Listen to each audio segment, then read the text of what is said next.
Okay, sketch sine of x, cos of x, and find solutions to pairs of trig equations. So, what we're going to do, we're only going to sketch the most basic kinds of trig functions right now. So sine of x specifically and cos of x specifically. We're not going to manipulate them at all, that'll come later. And we're going to wander into this idea of getting multiple solutions. But what you must be crystal clear on before we even get started is exact values. So you must be happy with radians, and you must be happy that these values are what they are. If you haven't got them 100% memorized, it's not super critical right now, because we can still refer to this right now, but it's going to very quickly become tedious if you have to keep going back to that. You want to be having it straight off the top of your head as quick as possible. Little side notes, root 2 is roughly 1.4, root 3 is roughly 1.7, so root 2 on 2 is roughly 0.7, and root 3 on 2 is roughly 0.85. Right, I want to draw these.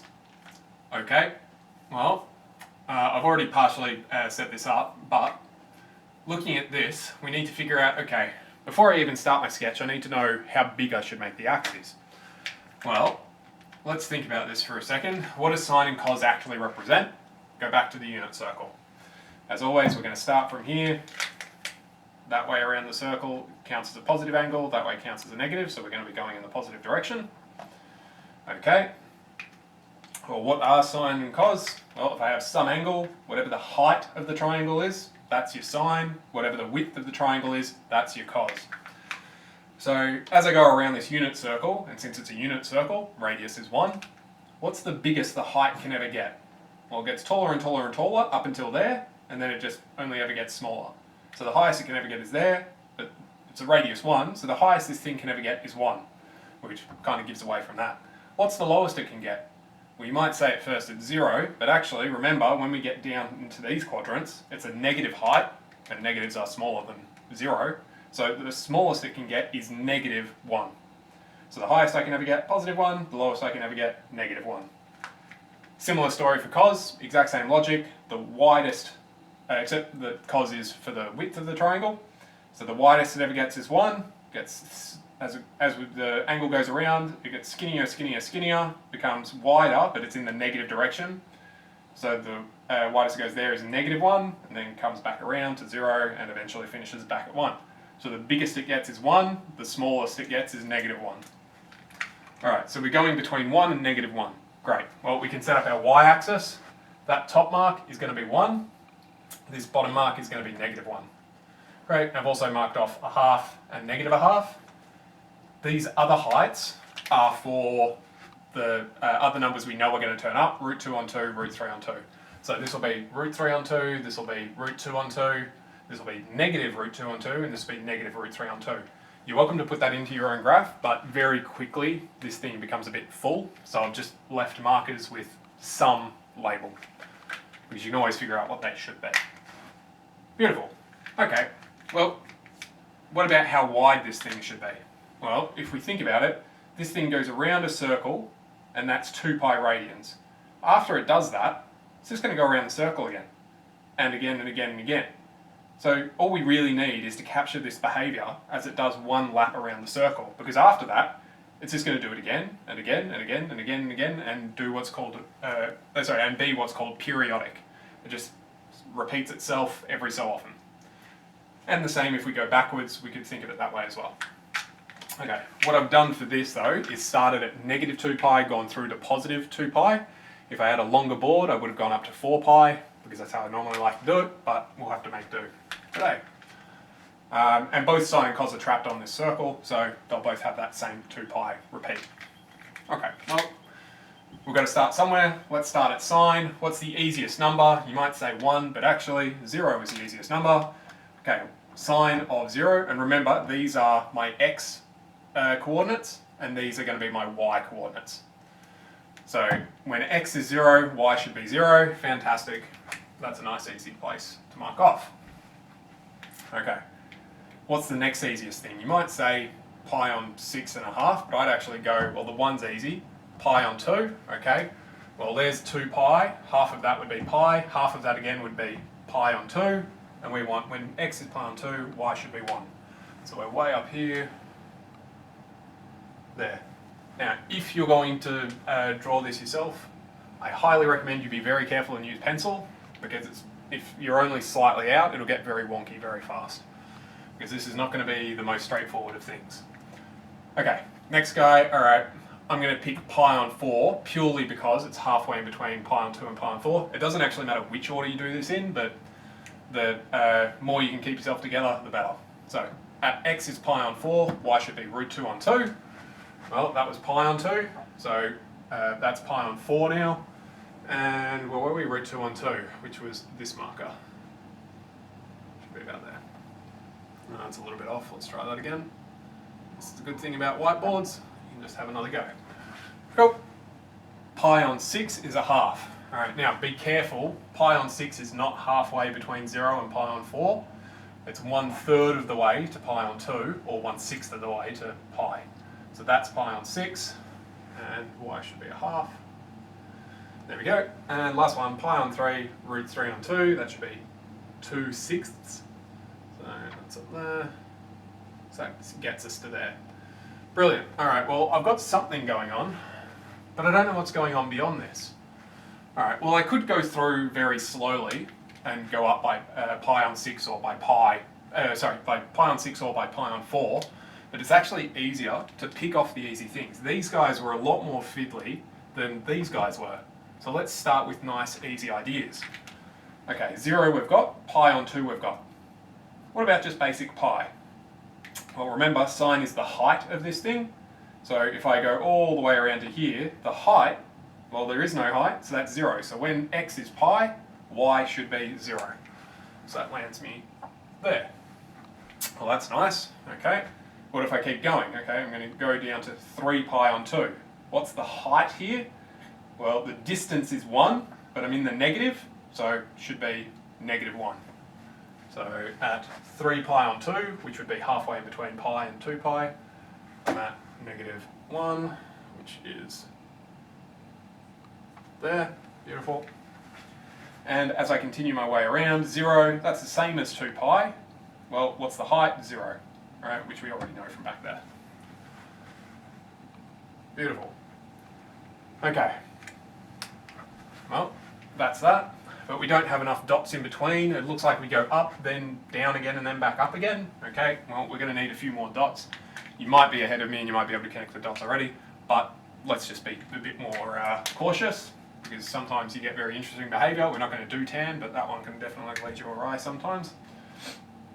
Okay, well, as I go up, this thing progressively gets taller and taller and taller. As I go this way, it gets shorter and shorter and shorter in the exact reverse order. Okay, so that means that on the way up it goes 0, a half, root 2 on 2, root 3 on 2, 1, and on the way down it'll just go backwards through the order. Root 3 on 2, root 2 on 2, half to 0.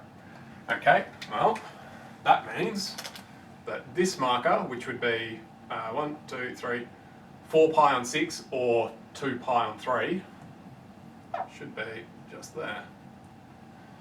Cool. Next one would be 3 pi on 4. So I've now gone over to here, which should be the same height as pi on 4, which gives me root 2 on 2. And now we're down to here. So now we're at 5 pi on 6, because we're pi on 6 away from the horizontal. Should be a half. Beautiful. Okay, it looks like we've got a nice crest happening here. If we continue that exact same logic around, okay, I'm now going this way, so I'm starting to get bigger again. So I start going through this order, just this time I'm on the negative side, so the whole thing will be negatives. So we've got half, but in the negative, then root 2 on 2 in the negative, root 3 on 2 in the negative. So now we're down to here, and then on the way back it'll repeat, just going in the reverse order. So root 3 on 2, root 2 on 2, half, back to 0. Great. Alright, well, hopefully we can have some confidence that if I actually drew this nicely,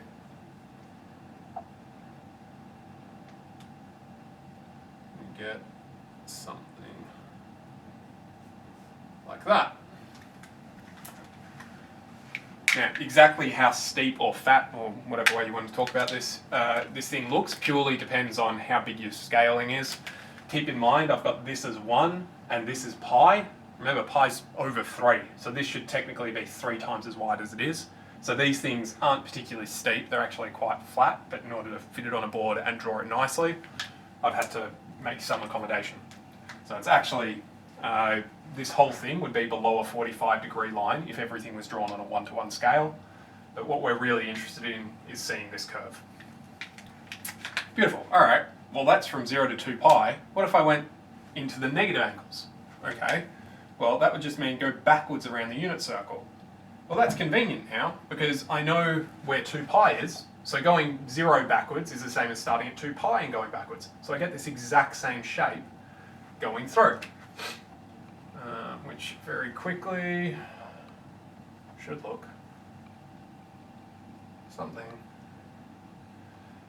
Let's put in some more markers actually, just to make sure I don't totally stuff it up. It's not my best work, but that'll do.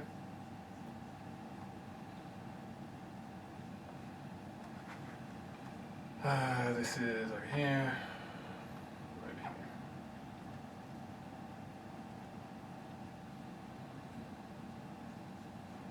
That's a bit pointy. Should be a bit more rounded at the top.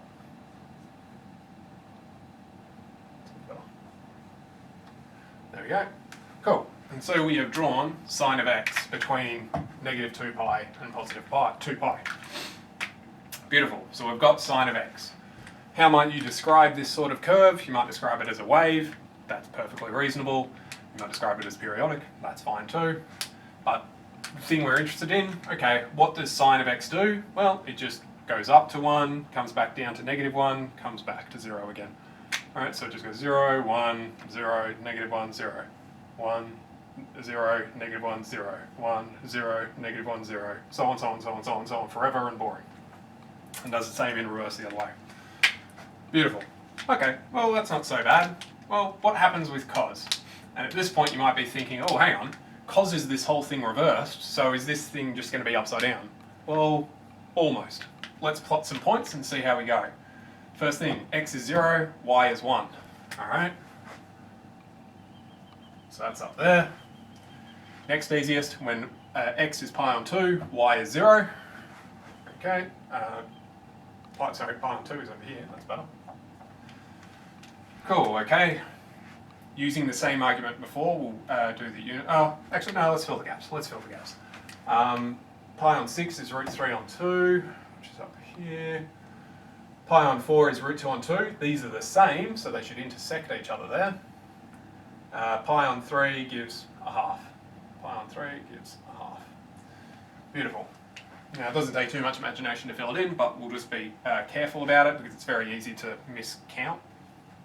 So I've started here, I'm now up to here. I want to go to pi.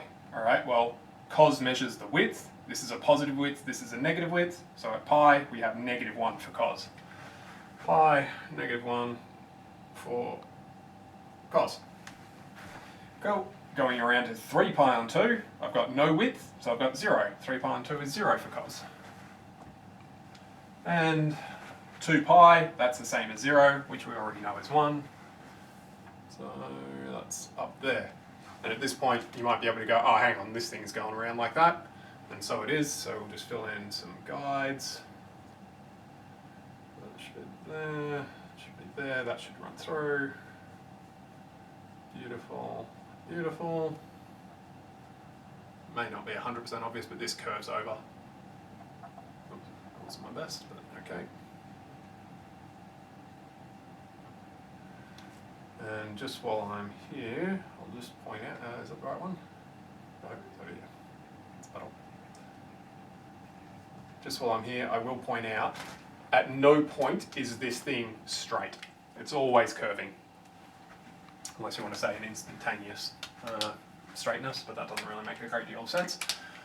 So this thing is constantly curling and waving purely because of the scale I've got. It looks like it might be straight here. It's not really straight. Cool. Fill in the rest of the gaps. This guy should cross through here and here. Should end up here. Yes, should end down here. yes. This goes to half there as well. Runs through there. Half here, yes. Half is there, runs through there. Yes, good. Over here is half, yes. Oh, did I get that the wrong way around? Probably. Yeah, I'll double check on this curve. I think I was right. Curve. Something to that effect. This goes through this, yes. This runs through here, yes. That runs through there. Yeah, that was okay. Yeah, it's okay. Beautiful. So we get a very similar curve. Now, what I would have you notice is these aren't exactly opposite of each other in any way. They're not flipped over, and they're not in between each other perfectly either. They're slightly shifted apart, but not completely shifted apart. Not completely out of phase, as they would say. But they definitely relate to each other. Because they're essentially the same shape, just shifted along, depending on which way you want to talk about. Either blue is shifted slightly left to get to green, or green is shifted slightly right to get to blue, or alternately you could say blue is shifted a long way to get to green, if you took different pegs. Whichever way you want to talk about it. Brilliant. So now we've got graphs of sine in blue and cos in green, which I've got here, sine in blue, cos in green, which is the theme we've been keeping the whole time. Beautiful. So now we can sketch these things. Okay, great. Now, obviously now that you know the shape, you can sketch this really quickly because you know that they should both max out at 1, minimize at -1. Sine should start at 0, 0. Cos should start at 0, 1. And that's that. And they should repeat every 2 pi. Brilliant. Okie dokie. Well, now I want to ask a bit of a question. When does sine of x equal a half? Okay, well, if we think about that number, a half, where is that? Well, it's saying sine of x equals something, so our graph, this would be what y was, so y is a half. Well, that's up here, along this pink line. I've tried my best to keep that perfectly horizontal, it's never going to be without a ruler or anything. Cool, so I want to know when does sine equal this? Okay. Well, that would be wherever that pink line crosses our blue line. So, there. But, hang on, there's a whole bunch of answers to that. Well, what's the first one? When does sine equal a half? We can go out to our table. Sine is a half when the argument was pi on 6. So, we could have, I'm going to leave some spaces here. We could have had pi on 6, would have been a perfectly valid answer. Alright, but that's not the only one. We could have other answers as well. What's this one over here? Well, run through the same logic. If we go up and then down, well, this is pi on 6 here, so the gap before pi must also be pi on 6, so that must be 5 pi on 6 with a little bit of thinking. We'll formalise this idea a bit later, but for now, that'll do. Cool, well, we also saw that there's some in these negatives. Okay, well, this is pi, and then another little section here is another pi on 6. So that's -7 pi on 6, because we were negative pi and then went even further negative. Here we've got not quite 2 pi, we're pi on 6 away, so that would be -11 pi on 6. Just keep track of your fraction thinking. Beautiful. Well, hang on, if we drew this graph even more, there'd be even more off this way and there'd be even more off that way. And in fact, there'd be infinitely many of them, because it just keeps going in both directions. Well, hang on, how am I supposed to write all of them? I could do this ... notation, but that's a little bit fuzzy. How about we don't do that? How about we rephrase the question to make life easy for ourselves for now, and we say, okay, x has to be between 0 and 2 pi. Okay, so now we're saying, oh, I don't want all of the solutions, infinitely many of them. What I want is just the solutions to this where x is between 0 and 2 pi, or in other words, just the first lat of the unit circle. Oh, well in that case, all my negative answers, they're gone. I don't need them anymore, or anything further negative. and I only need to go up to 2 pi. Well, that's where my graph ended anyway, so that's there. I don't need any further ones. So I have this pair of solutions. Beautiful. Alright, well, what about cos of negative a half? Well, cos of negative a half, that negative half is going to be down here.